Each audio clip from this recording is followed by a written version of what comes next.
Bismillahirrahmanirrahim. Alhamdulillahirabbil alamin.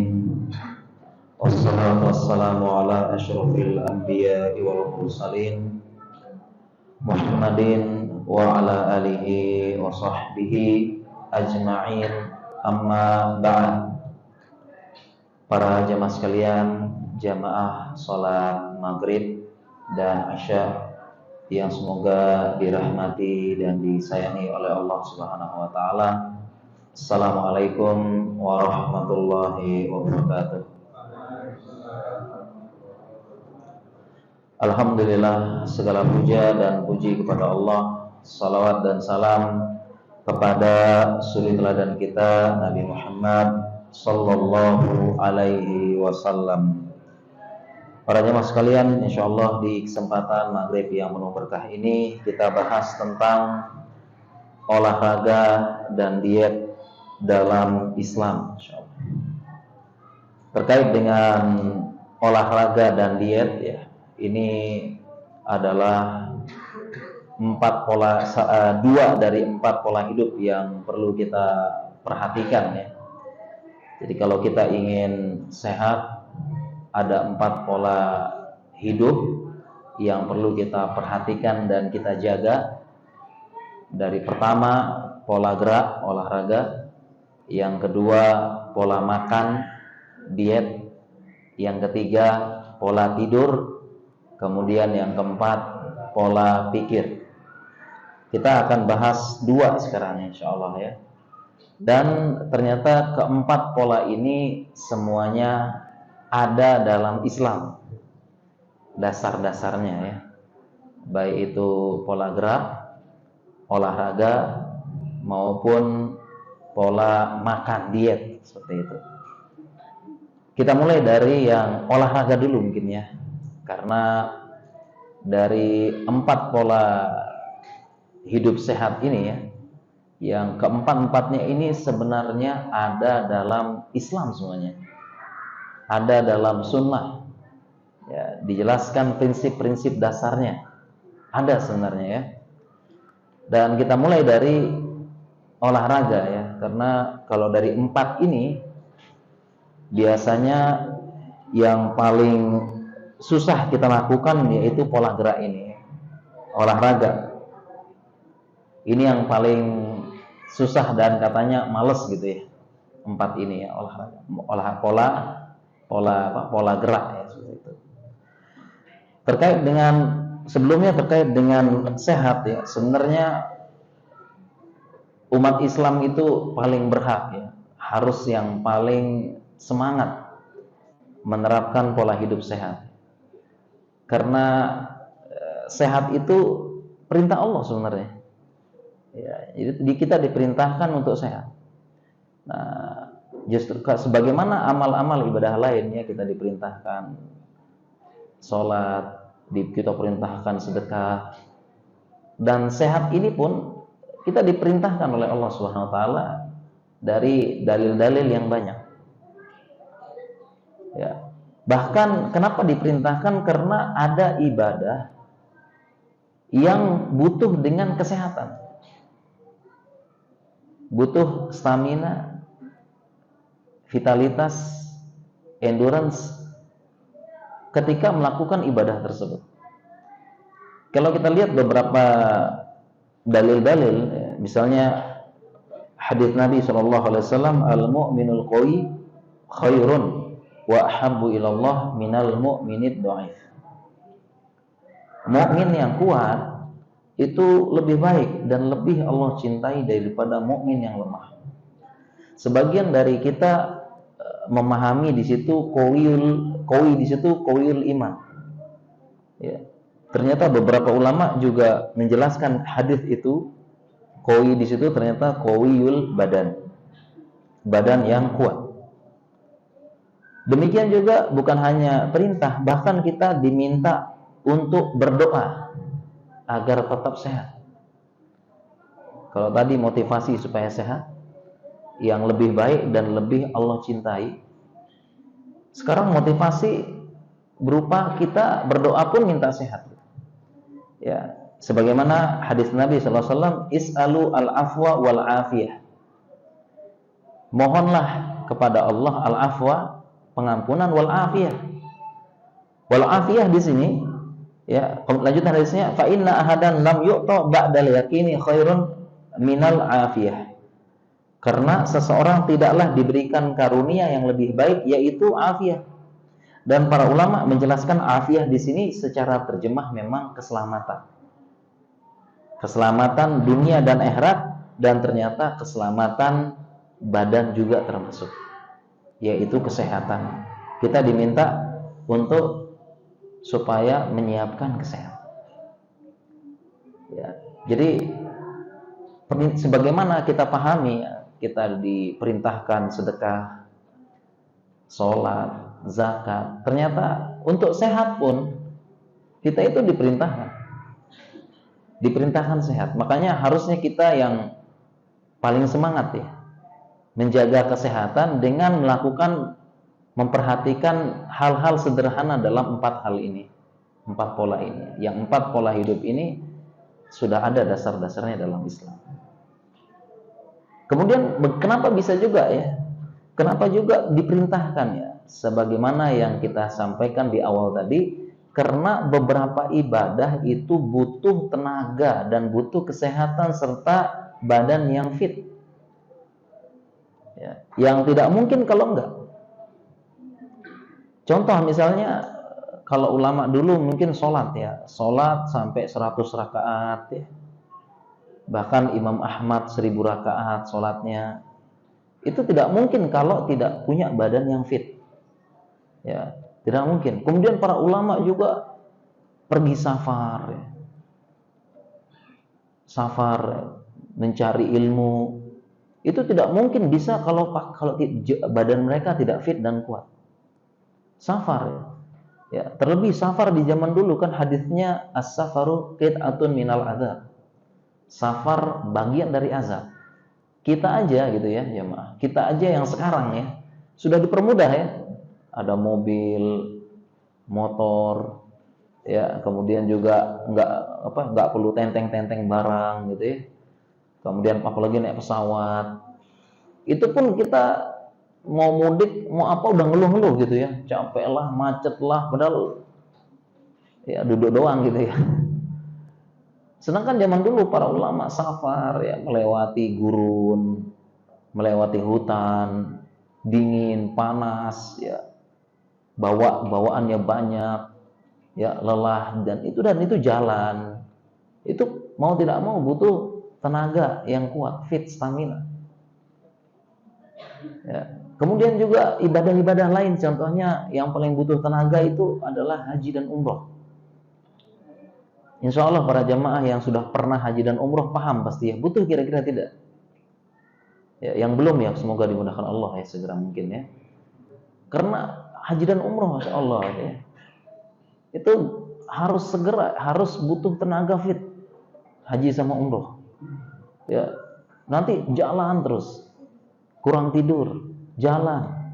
Ya, makanya biasanya yang jatuh sakit biasanya ya, itu yang yang staminanya agak kurang biasanya yang jatuh sakit. Ya, karena kalau saya bimbing jamaah biasanya ya, kalau saya bimbing jamaah umroh itu, biasanya 2 pekan sebelumnya di grup WhatsApp saya sudah bilang sama jamaah supaya setiap pagi ya, setiap subuh, habis sholat subuh ya, itu jalan-jalan keliling kompleks. Keliling kompleks jalan-jalan dulu ya. Ya minimal sampai syuruk lah, setelah itu baru siap-siap berangkat gitu ya. Ataupun ya bisa juga kalau pagi katanya macet ya kuliah. Besok ini kalau bisa habis isya gitu ya. Jadi habis isya langsung jalan-jalan gitu ya. Jadi minimal saya bilang tuh habis setiap hari selama 2 pekan persiapan pergi umroh itu jalan. Ya, jalan ya, habis subuh jalan sampai zikir pagi petang ya. Keliling-keliling. Kenapa? Karena itu melatih ini. Dan benar aja yang banyak tumbang, banyak yang sakit batuk pilek, ternyata mereka yang tidak membiasakan diri dengan apa? Dengan jalan. Sakit, butuh tenaga. Kenapa diperintahkan sehat? Yaitu karena ibadah aja butuh sehat. Butuh sehat, haji umroh. Dan ini belum kita berbicara tentang jihad misalnya. Belum kita bicara tentang jihad. Ini jihad ibadah apa tidak? Ibadah jihad ini. Ya, ibadah. Dan kalau kita bicara tentang jihad, jangan berpikir jihadnya jihad nyerang ya. Jihad tolak namanya. Jadi kalau kita berbicara tentang jihad, jangan kita mikirnya mau jihad perang gitu ya, jihad tolak nyerang negara lain, enggak. Tapi jihad kan ada dua ya, jihad tolak sama jihad difa. Jihad tolak itu memang nyerang. Ya, sebagaimana ulama para sahabat dulu melakukan futuhat ya. Disebut dengan futuhat karena melakukan pembukaan. Futuhat membuka. Ya. Kenapa? Karena sebelumnya daerah-daerah lain seperti di zaman Umar ya, Palestina, itu kan ketika kerajaan lain ya, non muslim gitu ya, menempati suatu tempat, maka penduduknya dipaksa beragama sesuai dengan agama penjajahnya. Ya, kalau Islam datang enggak. Dan Islam datang, habis dibuka, terserah mau beragama apapun. Makanya Islam lebih tepat disebut apa? Futuhat, pembukaan. Yang lain-lain dipaksa. Hanya Islam saat itu yang datang terserah, nggak ada paksaan, kayak gitu. Nah, begitu juga. Nah, ini kita bicara jihad difa, apalagi jihad difa ya. Difa itu kan kalau kita diserang. Kalau yang tadi apa? Jihad tolak, ya, itu mungkin ya agak sulit kayaknya. Tapi bisa jadi kita suatu saat harus melakukan yang namanya jihad difa, mempertahankan tanah air kalau diserang. Ya kan? Harus bisa. Ya, mempertahankan tanah air. Nah, sehingga ketika itu jangan sampai nih pemuda kaum muslimin ketika ada seruan jihad difa membela negara tanah air mau diserang begitu, tiba-tiba karena nggak biasa olahraga, nggak bisa gerak ya, coba kaum muslimin kita gerilya ke gunung. Kemudian mau lari ke gunung ya, baru cuma 100 meter ngos-ngosan ya. Kemudian sudah 1 kilo ada yang pingsan, itu nggak kuat. Sampai gunung kemudian pada ngerok-kerokan semuanya. Ya kerok-kerok sampai gunung mengeluhkan boyok lah, mengeluhkan lutut udah kocak, sakit gitu ya sampai gunung. Wah ini gimana mau jihad difa nih kalau begini nih? Ya gimana ya kaum muslimin udah tenaganya nggak kuat ya, suruh lari nggak kuat begitu. Padahal para sahabat, para nabi dan sebagainya kuat-kuat begitu. Ya, dan mungkin jangan jadi alasan juga ya kita sudah 40 tahun, 50 tahun nih masa ini. Nabi SAW dulu kebanyakan jihadnya usianya 50 ya. Abu Bakar 50. Nabi 50 masih kuat gitu ya. Nah, artinya kita diperintahkan untuk menjaga gitu ya. Menjaga stamina, vitalitas, perintah dari Islam. Jadi kita berpikirnya itu sebagaimana kita sholat dan sebagainya, kita harus semangat gitu ya. Dan kalau kita bicara yang lain-lain lagi, ini bahkan bicara olahraga ya, bahkan Islam itu memotivasi supaya kita tuh olahraga, bergerak gitu. Ya, contohnya bahkan sampai ada olahraga yang disunahkan untuk belajar, bukan hanya belajar, tapi disunahkan untuk mengajarkan olahraga. Jadi saking pentingnya setiap kaum muslimin itu menjaga staminanya, jaga aktivitasnya sehat, kuat. Ya. Kenapa? Karena tadi ada beberapa olahraga yang disunahkan. Mungkin kita pernah dengar ya, olahraga yang disunahkan. Ya, dan semua itu kalau kita bicara sebab ilatnya memang siap-siap. Ya, kaum muslimin harus siap-siap. Makanya sebenarnya konsep wajib militer itu sebenarnya dari kaum muslimin sebenarnya. Kita siap-siap. Kaum muslimin siap-siap. Jadi kalau siap-siap bukan hanya menyerang, tapi kalau diserang harus siap kaum muslimin. Minimal untuk membela diri, membela keluarga dan sebagainya. Ya, diperintahkan wa'iddu lahum manistata'tum min quwwah, dan persiapkanlah untuk menghadapi mereka kekuatan. Seperti itu. Dan kita pernah ya, bahkan beberapa olahraga disunahkan. Beberapa olahraga disunahkan untuk bukan hanya mengajar, bukan hanya kita belajar, tapi disunahkan untuk mengajarkan, dan itu semua untuk kembali agar kita sehat. Ya, sebagaimana hadits Nabi SAW, kullu syai'in laisa fihi dzikrullah fahuwa lahun wa la'ib. Segala sesuatu yang di situ tidak ada zikir kepada Allah, tidak mengingat Allah, itu hanya main-main. Ya, main-main gitu ya. Illa arba', kecuali 4. Pertama, mula abatur rajuli imra'atahu, ya, suami main-main sama istrinya. Kemudian ta'dibur rajuli farasahu, ya, seseorang berlatih berkuda. Kemudian wa masyuhu bainal ghurbain, ya. Kemudian latihan memanah. Wa ta'lim rajuli sibahah, mengajarkan dan belajar berenang. Ya. Jadi, dan sebagian ulama menjelaskan hadis ini semuanya ini terkait ilatnya adalah persiapan. Ya, persiapan kaum muslimin harus kuat jiwa raganya, dan persiapan kalau memang nanti jihad difa, siap semuanya kaum muslimin. Semuanya kuat. Ya. Oleh karena itu, bagian ulama menjelaskan ilat alasannya itu disesuaikan dengan sebab dan zaman sekarang. Ya, contohnya misalnya tadi berkuda, maka kaum muslimin harus ada yang bisa bawa tank, ya, bawa apalagi itu pesawat tempur, bawa kapal, harus ada kaum muslimin yang bisa. Ya, kemudian memanah, sama juga harus bisa kaum muslimin, ada yang bisa bisa nembak, menguasai tank lah, melempar, ya. Romeo, ya, wa ma ramaita idz ramaita walakinallaha rama. Dan jauh sebelumnya para ulama menafsirkan ayat ini, yang punya kekuatan dalam pertempuran adalah mereka yang menguasai ilmu lemparan. Berdasarkan ayat ini sudah diperkirakan sejak dulu kala, dan ini benar berarti, ya. Yang menguasai rudal, menguasai apa, dengan prinsip-prinsip lemparan, dia yang menguasai peperangan katanya. Berdasarkan ayat ini. Seperti itu. Ya. Dan ta'lim rajul sibah, harus berenang. Ya, harus berenang, harus bisa seperti itu. Ya. Jadi kita harus mengajarkan. Dan berdasarkan hadis ini, ya, muslim harus bisa renang. Muslim harus bisa renang, ya. Jadi berdasarkan hadis ini, ya, harus bisa renang. Ya, apalagi pemuda-pemuda harus. Makanya pesannya Umar bin Khattab kepada Abu Ubaidah bin Jarrah, Abu Ubaidah bin Jarrah ini kan panglima yang menaklukkan Palestina, kan. Pesannya Umar katanya, alimu muqatilakum ar-ramyah, ajarkan pasukanmu itu memanah, harus bisa semuanya manah.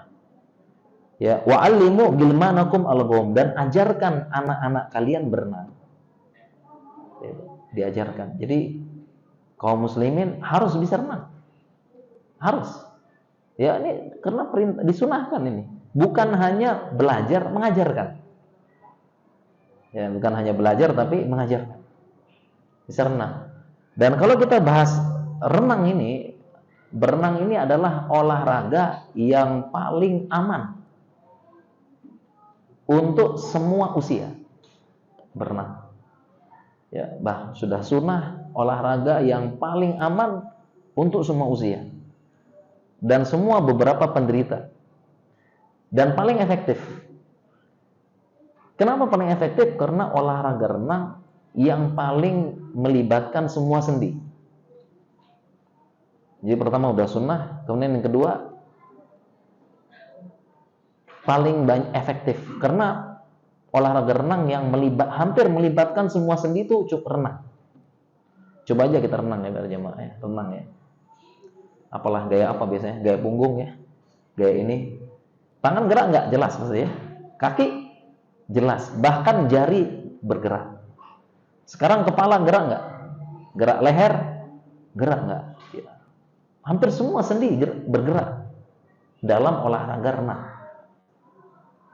Kemudian olahraga renang, olahraga yang salah satu olahraga yang paling aman. Paling aman. Paling aman untuk semua kalangan. Anak-anak, bahkan orang tua pun yang paling aman. Jadi banyak yang nanya, ya, orang tua. Kalau orang tua seperti saya udah sepuh nih, olahraganya apa gitu, ya? Yang paling aman, ya. Salah satunya renang. Ya. Kemudian juga untuk ibu hamil, olahraga yang paling aman apa? Renang juga. Ibu hamil. Kenapa olahraga renang salah satu yang paling aman? Karena olahraga renang itu terjadi minimal ya minimal pergerakan, gerakannya smooth bahasanya, gerakannya halus, ya.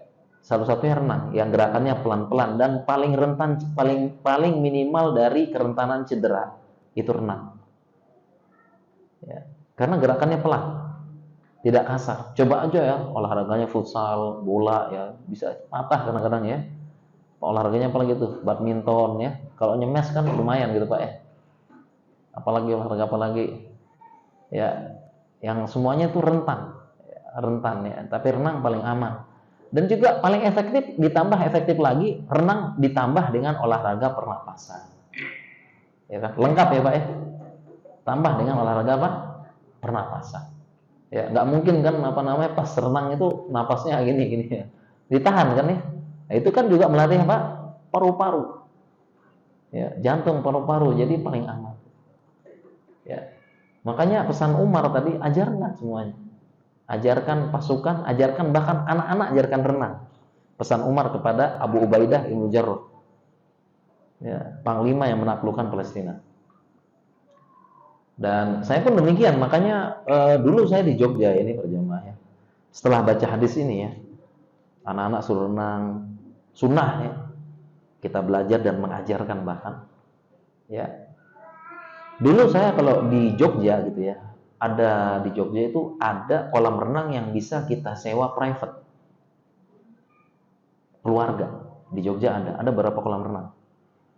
Jadi kolam renang sewanya sejam 2 jam gitu. Private yang bisa masuk cuma keluarga doang. Private. Di Jogja ada. Ada berapa kolam malah. Nah, dulu saya rutin sekeluarga. Rutin. Ya, kita sewa sejam 2 jam, yang masuk cuma saya, anak-anak sama istri. Tempatnya tertutup, private. Ya, nah begitu masuk di dalam akhirnya bisa ngajarkan anak-anak. Anak-anak renang. Saya ajarkan anak-anak renang. Makanya alhamdulillah anak-anak itu masih TK, masih kelas SD 1 udah bisa renang semuanya. Kita ajarin renang. Makanya pernah anak saya yang kelas 1 yaitu pergi renang bareng sama teman-teman kelasnya. Ya, jadi katanya ibu gurunya sempat kaget karena begitu baris gitu ya. Tiba-tiba anak saya ini yang kelas 1 SD itu lari ke kolam dewasa nyebur gitu langsung. Gurunya udah panik ya takut tenggelam ya. Ternyata pas sampai tengah dia renang sendiri gitu ya. Itu dilaporkan sama guru kelasnya. Ngelapor ke ibu saya, "Afan Om, saya kira dia mau tenggelam," katanya. Ternyata dia udah bisa renang ya. Udah bisa renang sendiri di kolam dewasa, udah berani gitu. Karena kita latih gitu, seperti itu. Nah ini bagus nih ya, kalau memang ada di Bekasi, Cilengsi, alhamdulillah ya. Ada nggak kira-kira ya? Bagus nih, bisnis yang bagus nih ya, bisa private keluarga sejam 2 jam. Itu bagus ya, bisa ngajarin, bisa ini ya. Dan kolamnya nggak terlalu besar kolamnya. Kolam nggak terlalu besar, sehingga saya kolamnya itu cuma berapa ya? 7 meter kali 4 atau gitu. Tapi ya pokoknya bisa lah buat latihan yang private pokoknya, enak gitu.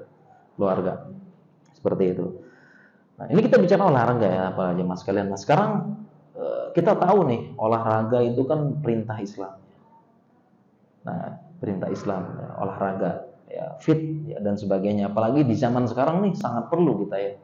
Karena kita ini ya dimanjakan dengan teknologi, kita dimanjakan. Beda sama orang-orang dulu ya. Orang-orang dulu kan jalan, pergi dan sebagainya. Naik kuda, naik kudanya ya udah keringetan. Ya, saya pas naik kuda aja ternyata nggak semudah yang kita bayangkan naik kuda Pak. Dikiranya naik kuda itu cuma duduk terus nikmatin, nggak, harus pegang. Ya, kalau goyang-goyang ini harus apa namanya? Kita di pelana itu bukan duduk gitu terus enak gini-gini terus naik kuda, enggak Pak. Harus pegang Pak kuda itu. Ya, kita naik pelana goyang-goyang, kita harus apa namanya? Jaga kanan kiri, kita harus nyesuaiin gitu. Kalau enggak kepelanting nanti Pak, apalagi ngebut. Makanya saya bayangin orang-orang dulu perang tuh apa? Perang tuh sambil naik kuda sambil goyang-goyang tuh, yaitu dia harus jaga keseimbangan, terus nahan-nahan diri gitu ya.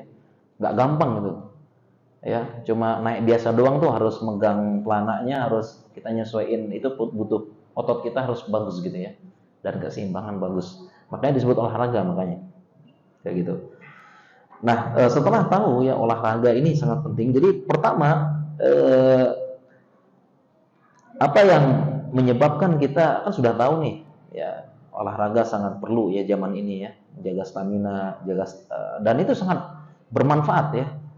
Kalau kita sudah sudah rutin, sudah apa, jadi olahraga tuh jadi sudah seperti kayak kebutuhan pokok. Ya, saya pribadi alhamdulillah ya hobi olahraga ya, suka. Jadi suka main bola lah, main basket lah, suka ya. Jadi kalau sepekan aja nggak olahraga tuh ada yang kurang dalam kehidupan ya. Jadi alhamdulillah diberikan diberikan ini ya, diberikan karena kerasa gitu ya. Jadi nggak gampang pegel, kalau safar itu nggak capek ya, naik tangga nggak ngos-ngosan gitu. Jadi kerasa kalau kita benar-benar jaga. Nah, cuma sekarang kan permasalahannya adalah, dan kadang-kadang kita sadar ya olahraga penting ya, di zaman ini jarang gerak, dan cuma permasalahan utamanya sekarang adalah malas gitu aja ya. Malas. Nah, bagaimana cara supaya bisa supaya nggak malas gitu ya? Pertama memang ya kita harus pahami, kita harus paham kalau olahraga itu manfaatnya banyak. Jadi saya aja kalau nggak futsal sepekan sekali itu kayak pegel-pegel badannya, kayak ada yang kurang hidup gitu ya. Pegel-pegel nggak nyaman, harus gerak pokoknya begitu. Ya makanya saya para jamaah sekalian karena suka gerak-gerak, apa namanya salah satu olahraga yang saya nggak bisa lama-lama sepeda, Pak. Sepeda tuh senang 1 jam. Kalau 1 jam senang ya jalan-jalan gitu ya. Tapi setelah 3 jam, 4 jam tuh nggak senang. Kenapa? Tangan cuma gini doang, Pak. Ya, tangan Bismillah. Bismillah. Tangannya cuma diem gini doang. Saya dalam hati saya, 3 jam tangan gini doang nggak ngapa-ngapain, kayaknya bukan olahraga saya kayaknya. Jadi maunya gerak-gerak semuanya kayak gitu. Seperti itu. Kalau sejam itu boleh lah, tapi kalau kelamaan nggak kuat gitu ya. Jadi harus gerak. Nah, yang perlu kita perhatiin kalau supaya tidak malas gitu ya. Yang malas, pertama, jangan pernah melakukan olahraga sendiri, jangan pernah. Ya, supaya kita semangat olahraga itu jangan pernah olahraga sendiri. Jadi supaya istiqomah ya gabung dengan komunitas. Ya, kita diperintahkan gabung, ya kita diperintahkan supaya berkumpul dengan, apalagi komunitasnya komunitas pengajian gitu ya. Bagus itu. Ya, karena kadang-kadang supaya bisa bonding dengan teman pengajian gitu ya, bisa istiqomah. Ya, kadang-kadang kurang cukup cuma ngumpul di masjid. Ya, ketemu. Kadang-kadang di masjid ini kan ngumpul, Assalamualaikum, Waalaikumsalam, udah selesai. Nah, tapi kadang-kadang kalau kumpulnya dengan teman-teman pengajian itu di dalam suasana yang agak santai, olahraga lah, pola senam lah, begitu ya, itu lebih menguatkan gitu ya. Lebih bisa buat kita istiqomah juga. Ngumpulnya tuh sambil cerita apa, itu semakin membuat kita istiqomah. Ya, jadi sangat bagus sekali kalau ada komunitas olahraga, bagus. Jangan pernah olahraga sendiri. Contohnya misalnya ini kan habis kajian nih, kajian manfaat olahraga, motivasi olahraga dalam Islam. Oke, kalau gitu besok pagi saya lari langsung ya. Larinya sendiri. Udah, itu pertama sekaligus terakhir. Gitu ya. Jadi jangan pernah sendiri. Jadi harus gabung diusahakan olahraga itu biar jalan, gabung dengan komunitas. Ya, dan nanti kalau sudah, artinya bareng-bareng ya, dan kumpul dengan teman-teman ya. Dan ini perintah Allah Subhanahu wa taala, ya ayyuhalladzina amanu taqullaha wa kunu ma'as shadiqin. Ya, wahai orang-orang yang beriman, hendaklah kalian bersama orang-orang yang jujur. Dan maksudnya di sini adalah jujur dalam keimanan. Ya, teman-teman pengajian ya, teman-teman yang memang punya azam untuk beragama yang baik begitu. Jadi tidak salah kumpul, nggak ada salahnya misalnya masjid juga ada program gitu ya. Biasanya kalau saya ke luar kota gitu ya, keluar kota ada kajian pada subuh, saya bilang habis subuh kita lari bareng. Berapa kali gitu. Programnya biasanya begitu. Ya, habis subuh, habis kajian subuh kan, jangan habis subuh makan doang, lari di situ gitu ya. Nah, kita lari keliling, lari di olahraga gitu. Ya, seperti itu. Jadi pertama itu memang perlu komunitas bareng-bareng ya. Dan biasanya ibu-ibu nanya gitu ya, ibu-ibu kalau ibu-ibu olahraganya apa gitu. Ya, mengingat ibu-ibu susah ya, mau apalagi berenang gitu, ibu-ibu susah gitu ya. Kalau ibu-ibu gimana? Ibu-ibu juga bisa, misalnya buat komunitas senam gitu ya. Komunitas senam ya, dan kumpul di mana begitu ya. Istri saya di Jogja itu ada komunitas senam sama ibu-ibu. Ya, dia buat komunitas senam dan mendatangkan pelatih profesional. Jadi mereka kumpulin duit, terus yang datang ngelatih itu pelatih profesional. Jadi serius gitu, ya, serius mendatangkan pelatih senam profesional. Ya nanti senam pakai gerakan-gerakan hitungan, nggak usah pakai musik, bisa rutin. Ya rutin dan hasilnya alhamdulillah ibu-ibunya lebih kurus. Serius ini.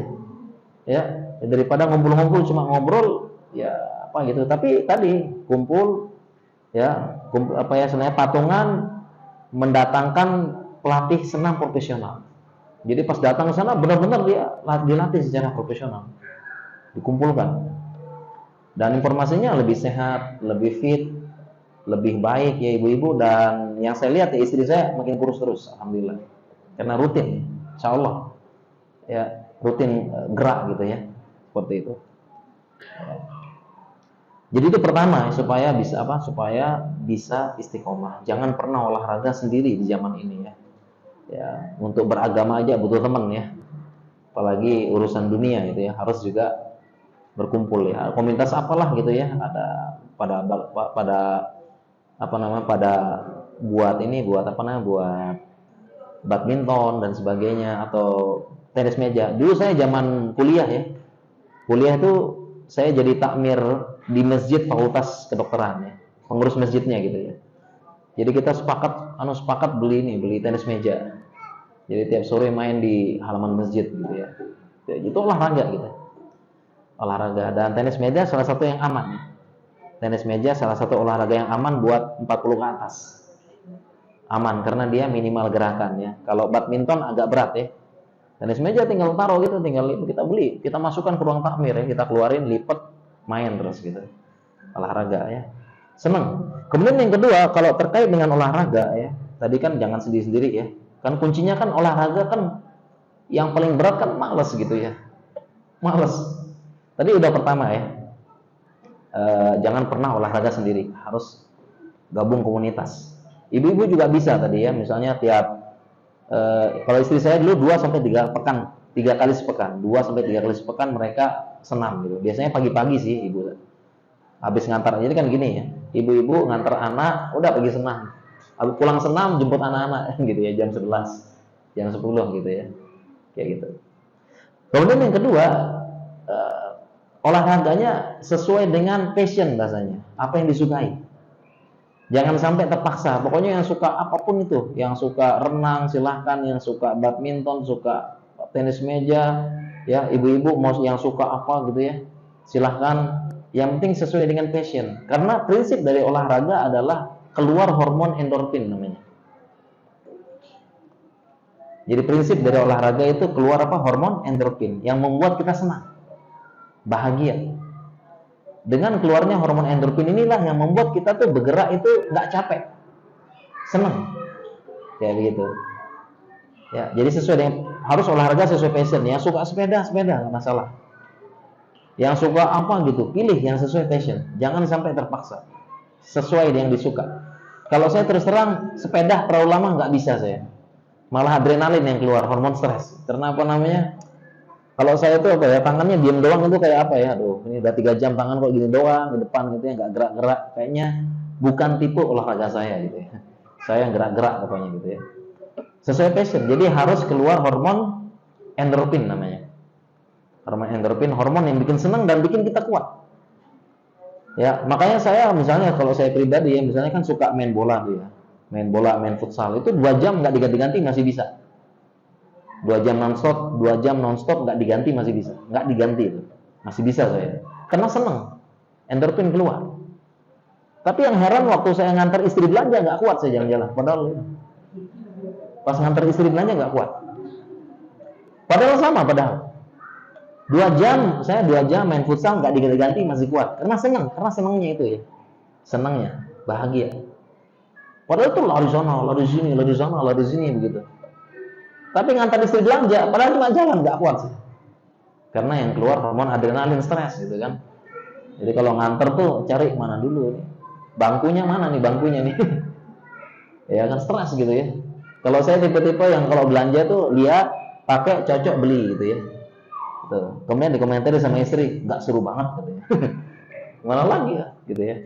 Nah, begitu juga. Nah, jadi apa namanya, harus yang kedua apa? Harus apa namanya? Harus ini ya. Yang kedua harus sesuai passion. Kemudian yang ketiga supaya kita nggak malas, ternyata olahraga ada ilmunya gitu. Olahraga ini ada ilmunya. Makanya sangat disarankan gabung komunitas. Biasanya komunitas itu nanti ada yang ahli atau ada coachnya ya, pelatihnya ya, pelatih lari, pelatih renang, pelatih fitness ada. Nah, biasanya yang mau coba olahraga terus kapok, ini nggak pakai ilmu biasanya. Kan ada ya, katanya suruh olahraga nih katanya. Oke, olahraga atau habis kajian ini kan, oh, ini motivasi Islamnya, perintah Allah sehat. Kemudian olahraga, tapi olahraga nggak pakai ilmu, akhirnya kapok, nggak jadi lagi. Jadi olahraga jadi suatu hal yang bikin menyiksa dan sebagainya. Jadi ini kenapa nggak pakai ilmu? Contoh misalnya ya, contoh. Misalnya yang paling olahraga paling sederhana kan lari pak ya, nggak pakai apa-apa kan ya, kan tinggal lari dari rumah gitu, ya gitu ya, lari dari rumah tinggal, lari dari rumah sama lari dari kenyataan hidup kan gampang ya. Paling gampang apa olahraga apa? Lari.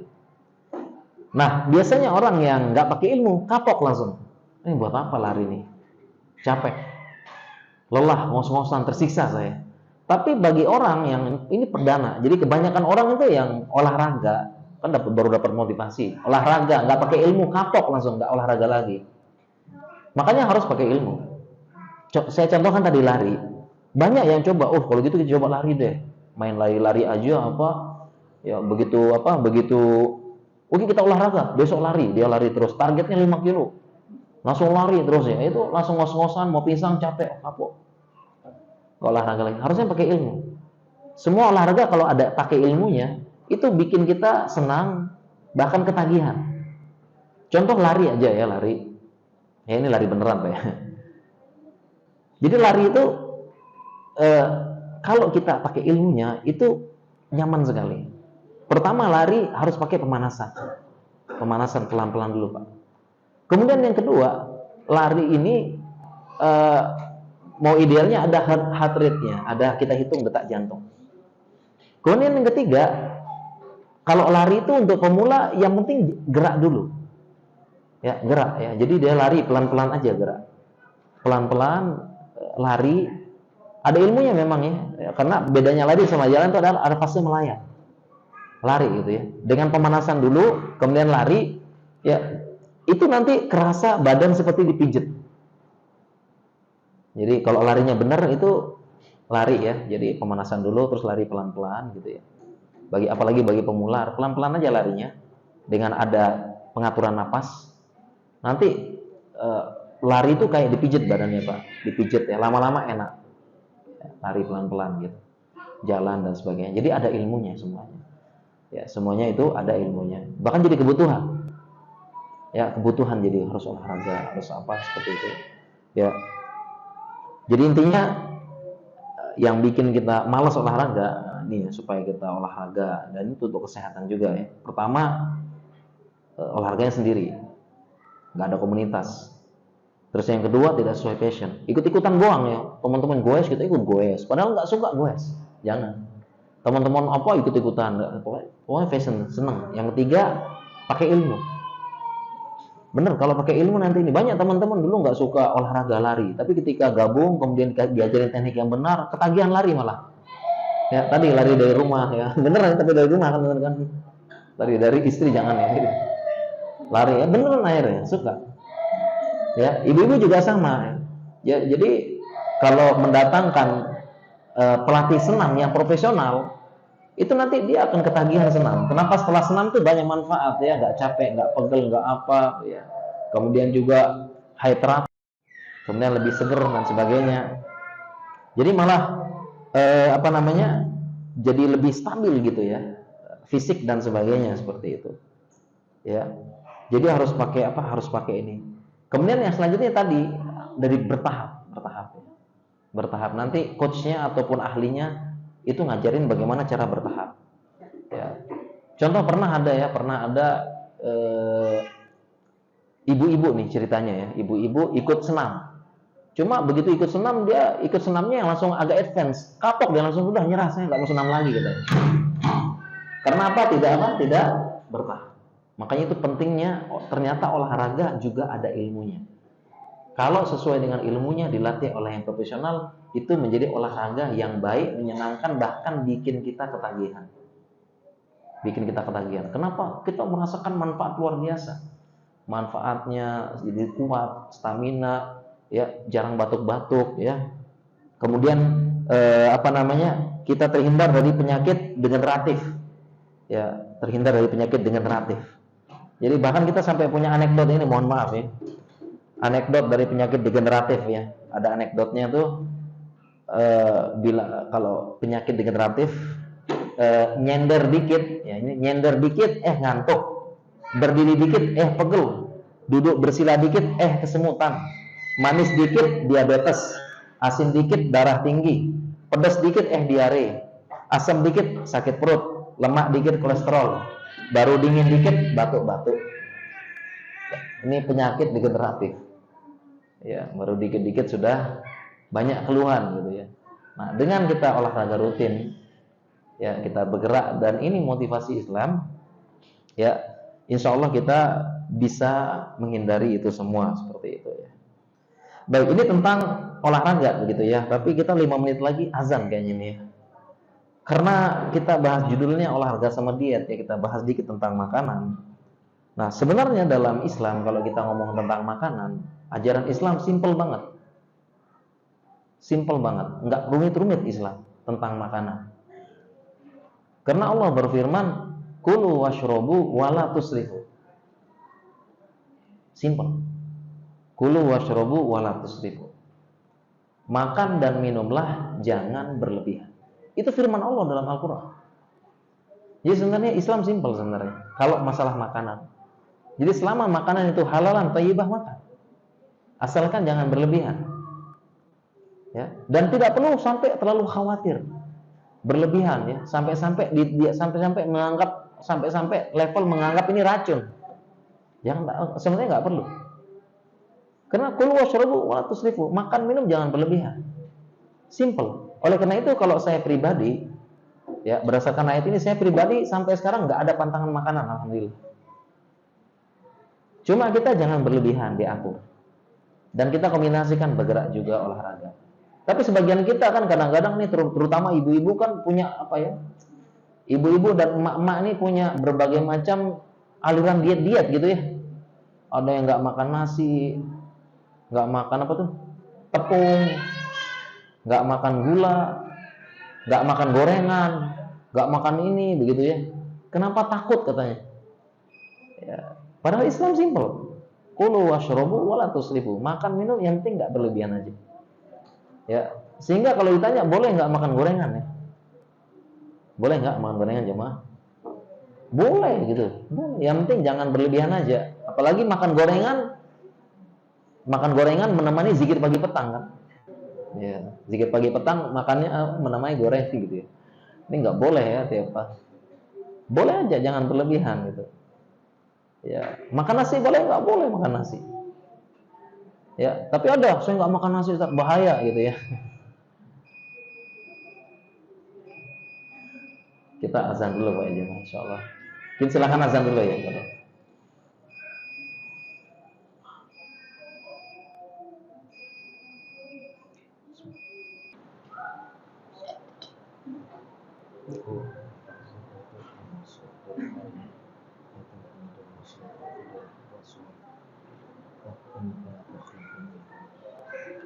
Baik para jemaah sekalian, pesan dari takmir kita lanjutkan dengan tanya jawab sampai iqomat, sampai iqomat ya.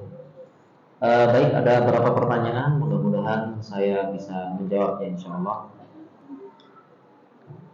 Ya, ini ada pertanyaan, apa olahraga yang paling sesuai dengan perempuan usia 40 lebih dari 40 tahun? Bagi perempuan ya, olahraga yang paling sesuai. Jadi yang pertama, olahraga, kalau kita mau jelaskan secara teori ya, olahraga ada dua, olahraga kardio sama olahraga beban. Kardio adalah olahraga yang melatih jantung ya, dengan gerakan yang dia tidak melibatkan beban, tidak melibatkan beban. Contohnya lari, jalan, sepeda, kemudian berenang, itu olahraga kardio ya. Sedangkan olahraga beban pokoknya memberikan beban pada otot ya, push up, squat, kemudian yang lain-lain ya, baik pakai beban tubuh maupun pakai alat ya, dumbbell, barbel dan sebagainya. Nah, sebenarnya untuk perempuan ya usia 40 ya, mungkin paling bagus ini tadi kalau mengingat di zaman sekarang gitu ya. Yang paling saya sarankan mungkin untuk ibu-ibu 40 ini senam kayaknya. Karena senamnya bisa di dalam rumah. Kalau istri saya di Jogja itu mereka senam di rumahnya, di rumah salah satu ummahat yang memang agak luas. Jadi mereka senam di dalam ya, kemudian tapi mendatangkan mereka patungan tuh bayar pelatih senam profesional sehingga hasilnya benar-benar bagus, serius dan pakai ilmu. Dan pelatihnya pun nanti akan akan membimbing mana yang pemula, mana yang enggak. Atau rata-rata biasanya pemula semua gitu ya, makanya nanti gerakan-gerakannya yang santai ya. Dan pulang-pulang ibu-ibu langsung, iya, pegel-pegel hilang tuh. Pegel-pegel yang apa tuh hilang ya, apa gini, stamina bagus ya. Yang enggak kayak tadi ya, dikit-dikit ya, ini dikit, nyender dikit, pegel ya, bersila dikit, kesemutan gitu ya. Enggak jadi ya. Ya, bahkan ya intinya sebenarnya hampir semua olahraga itu cocok untuk kalangan usia, yang penting dilakukan, diajarkan oleh ahlinya. Bahkan nge-gym ya, para jemaah tahu yang nge-gym ya, angkat barbel apa itu semua usia bisa. Nge-gym bisa, semua usia biasa. Dan nge-gym itu nggak mesti bentuk otot. Tenang aja bapak-bapak, ibu-ibu ya, karena bentuk otot itu lama, berat. Ya, berat itu. Jadi jangan khawatir, ibu-ibu jangan khawatir kalau nge-gym nanti ototnya kayak ini, enggak, kayak adere gitu ya, enggak. Ya, jadi sekedar ini ya, nggak sampai. Istri saya juga, dia juga beli barbel di rumah. Istri saya beli barbel di rumah, barbel kecil ya, dia pakai. Dia juga angkat beban ya. Gitu ya. Dia juga ini supaya apa? Melatih otot gitu ya. Karena zaman kita sekarang nih, kita kan otot kita lemes ya. Itu kita perlu latih. Jadi sebenarnya apapun bisa, asalkan diajarkan oleh ahlinya, insya Allah. Mau nge-gym, lari juga bisa pak, lari kecil bisa, asalkan tadi pelan-pelan, bertahap dan pakai ilmu. Ya, dan lari juga ada ilmunya ya, langkahnya gimana, napasnya, mana yang jatuh duluan, lutut atau tumit dan sebagainya, kok lutut ya, mana yang duluan ya, depan kaki atau belakangnya, pelantarnya bahasanya. Ya, jika olahraga yang disukai aerobik, senam, tapi biasanya instruktur pakai musik, ya nggak usah pakai musik, bisa kok, ya nggak usah pakai musik, pakai hitungan rame-rame malah semangat jadinya. Jadi istri saya nggak pakai musik kok, jalan itu pakai hitungan rame-rame, 1, 2 malah lebih semangat. Ya nggak usah pakai, bisa kok dan berhasil insya Allah. Jadi nggak usah pakai musik ya, nggak usah pakai musik nanti. Ya, jadi pertama senam, lama-lama joget, enggak ya.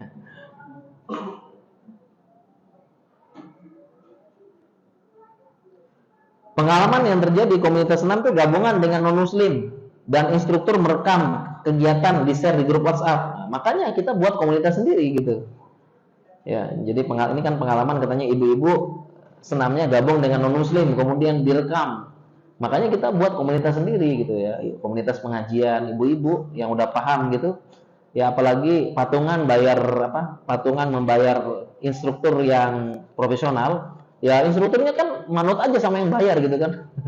Nggak usah pakai musik, oh iya siap gitu ya, seperti itu. Nggak usah direkam ya, siap gitu. Oke ya.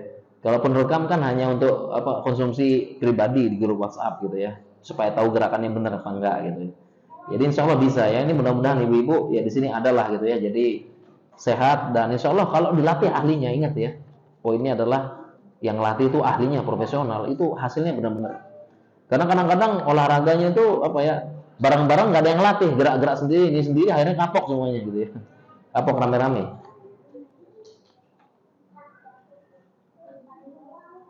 Ya, jika berenang adalah sunnah, maka kalau kita berenang apakah mendapatkan pahala sunnah begitu ya?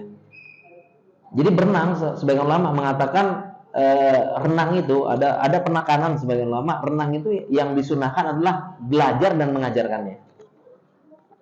Jadi kalau setiap renang ya kita coba supaya apa ya, kita apalagi sama keluarga ya, belajar sama mengajarkannya itu yang sunnah. Sebagian ulama, tapi sebagian lain mutlakan, pokoknya renang sunnah gitu. Ya. Karena hadisnya menggunakan kata-kata taklimur rajuli sibahah, mengajar seseorang ngajarin renang. Ya, tentunya kalau dia mengajarkan pasti pernah belajar. Makanya belajar mengajarkan sunnah. Jadi yang sebagian ulama berpendapat yang sunnah itu adalah belajarnya sama mengajarkan. Ya, tapi sebagian lagi memutlakan, pokoknya renang sunnah. Seperti itu. Apakah berlaku untuk olahraga lainnya? Tidak. Ya. Kita bilang semua olahraga sunnah, enggak dong. Ya. Kenapa? Karena tadi sesuai dengan ilatnya. Ya, ilatnya adalah kenapa disunahkan, dimotivasi karena untuk apa? Untuk menjaga kesehatan kaum muslimin dan untuk jihad tadi. Ya, makanya Umar menulis wasiat kepada Abu Ubaidah Ibnu Jarrah supaya ajarkan renang, kan kepentingan untuk jihad. Ya, kebayang nggak angkatan laut kaum muslimin nggak bisa renang gitu kan? Repot ya. Ya harus ini seperti itu ya. Jadi tidak semua olahraga sunnah. Ya, bahkan hukum asalnya adalah mubah gitu ya.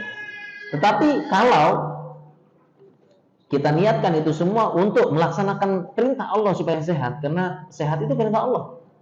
Tadi kan kita sebutkan dalil-dalilnya, perintah Allah supaya sehat.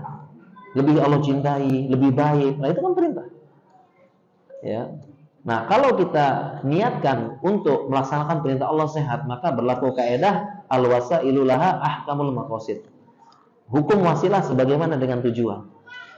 Hukum wasilah sebagaimana dengan tujuan. Kalau kita tujuan olahraga ini untuk sehat perintah Allah, maka kita juga dapat pahala seperti itu.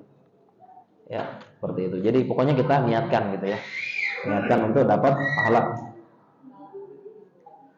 Bagaimana kostum olahraga akhwat? Ya, mengingat pakaian syar'i sering membuat agak sedikit repot untuk olahraga seperti sepeda. Ya, kalau akhwat jangan sepeda gitu ya. Kalau akhwat kayaknya di zaman ini di sekarang tuh kurang aman untuk sepeda kalau akhwat ya. Ya, karena berat pasti mau nggak mau membentuk gitu ya. Jadi kalau akhwat mah jangan gitu ya. Atau enggak sepedanya dalam rumah aja ya. Kan enak kan ada sepeda apa statis ya.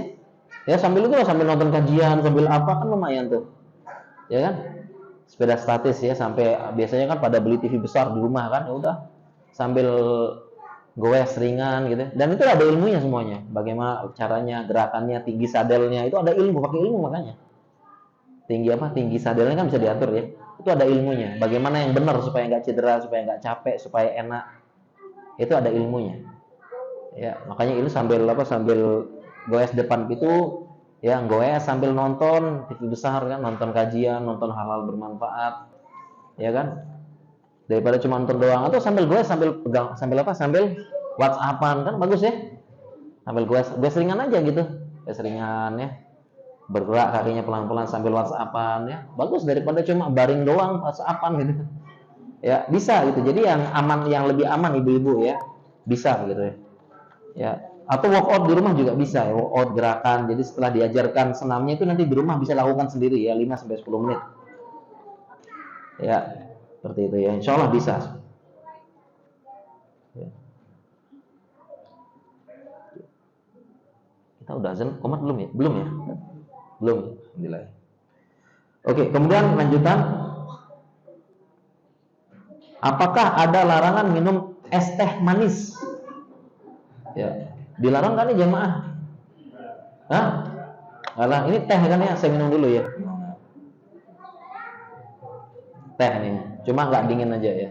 Boleh, berarti ini siapa yang larang minum es manis? Kasihan jual abang-abang jualan es manis di pinggir jalan kan.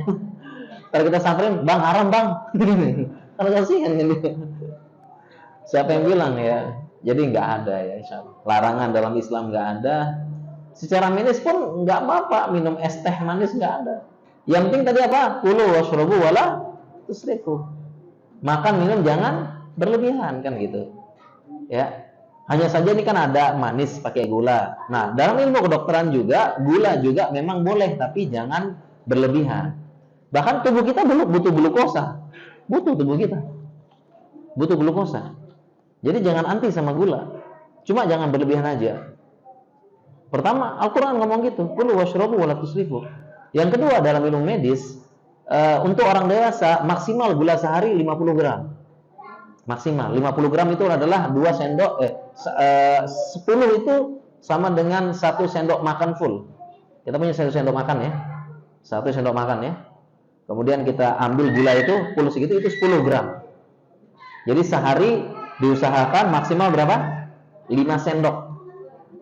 5 sendok ya, seperti itu. Ya, jadi kita bukan anti. Tapi apa? Secukupnya sesuai dengan Al-Qur'an tadi, kulu wasrob. Jadi jangan sampai kayak gula itu kayak racun, padahal kita butuh begitu. Dan memang ini zaman apa ya, kita hati-hati, apalagi sekarang metode diet ya, saya sih nilainya metode diet ekstrim ya. Jangan makan gula, jangan makan nasi, jangan makan apa gitu ya. Dan sekarang itu ada pola hidup yang terlalu fokus pada makanan. Jadi semuanya serba nggak boleh, semuanya serba strict ya. Jadi hanya fokus pada diet, tapi nggak olahraga, nggak pernah puasa. Akhirnya nyalahin gula sama nasi, kan gitu ya. Nggak boleh gitu. Gara-gara nasi, gara-gara gula, berat badan naik katanya. Tapi nggak pernah olahraga. Puasa terakhir Ramadan lah, gimana gitu kan? Ya. Jadi sekarang banyak nih, pokoknya fokusnya pada makanan. Biar sehat tuh pokoknya makanan. Jangan makan ini, jangan makan itu. Ini nggak boleh. Ini racun. Gula itu begini. Ini begini. Ya. Padahal ingat, pola hidup sehat itu bukan makan, pola gerak, pola tidur, pola pikir. Ya. Makanya kalau saya pribadi, saya mah nggak ada pantangan, makan aja, asalkan nggak berlebihan. Tapi kita imbangin dong dengan puasa, dengan olahraga. Ya, harus. Itu olahraga udah kebutuhan. Walaupun contohnya saya kemarin itu habis safar semalaman capek, tapi tetap aja paginya saya harus lari paginya, walaupun capek. Justru dengan lari, kemudian push up dan sebagainya, hilang pegel-pegel. Karena kebutuhan. Tadi pagi ya, malah nyampe kemarin pegel-pegel badan, safar kan, safar udah lama gitu ya. Tapi pagi-paginya begitu pegel ya udah lari gitu. Tapi pakai teknik pelan-pelan, pemanasan, malah pegel-pegelnya hilang jadinya. Kayak gitu. Karena udah jadi pakai ilmu. Justru pegelnya hilang dengan olahraga. Pegelnya. Kayak kepijat rasanya begitu. Ya. Jadi banyak sekarang metodenya, kita lihat, makanya saya banyak ditanyakan diet aneh-aneh nih. Jangan makan ini, jangan makan ini, jangan makan itu, begini. Terus makan ini begini. Waduh, saya bilang ribet mah. Saya cuma bilang kulu wasrabu wala tusrifu gitu aja. Makan minum jangan berlebihan. Ya, dan akhirnya banyak nyala-nyalahin makanan gitu. Ya, intinya ya udah, makan minum jangan berlebihan, olahraga dan puasa, insya Allah. Ya, insya Allah kita kombinasikan, jangan fokus pada makanan saja seperti itu ya. Jadi nggak apa-apa makan es teh manis ya, nggak apa-apa, makan aja, nggak masalah begitu. Ya, sisi negatif, sisi medis dan agama udah kita jawab ya. Apakah berdampak buruk bagi kesehatan jika makan selepas maghrib? Apakah berdampak buruk bagi kesehatan jika makan habis maghrib? Enggak, siapa yang bilang salah nih? Ya, makan habis maghrib bahaya buat kesehatan, siapa bilang? Nggak ada, boleh gitu. Ya, makan habis maghrib. Ya, sejak dulu sampai sekarang nenek moyang kita makan habis maghrib ya aman-aman aja tuh. Nah, ini salah satu gaya-gaya diet, salah satu teori-teori diet yang fokusnya makanan gitu. Ya. Seandainya dia makannya sebelum maghrib, makannya banyak, nggak pernah olahraga, nggak pernah puasa, sama aja. Kayak gitu. Ya. Jadi nggak ada ya, makan habis maghrib bahaya enggak? Ya, insya Allah enggak ya. Yang bahaya itulah makan berlebihan, nggak pernah olahraga, nggak pernah puasa, dan banyak stres, banyak pikiran gitu aja. Baik para jemaah sekalian, mungkin demikian yang bisa kita sampaikan. Pas pertanyaannya habis, kita cukupkan. Subhanakallah bihamdika, asyhadu an la ilaha illa anta, astaghfiruka wa atubu ilaik. Assalamualaikum warahmatullahi wabarakatuh.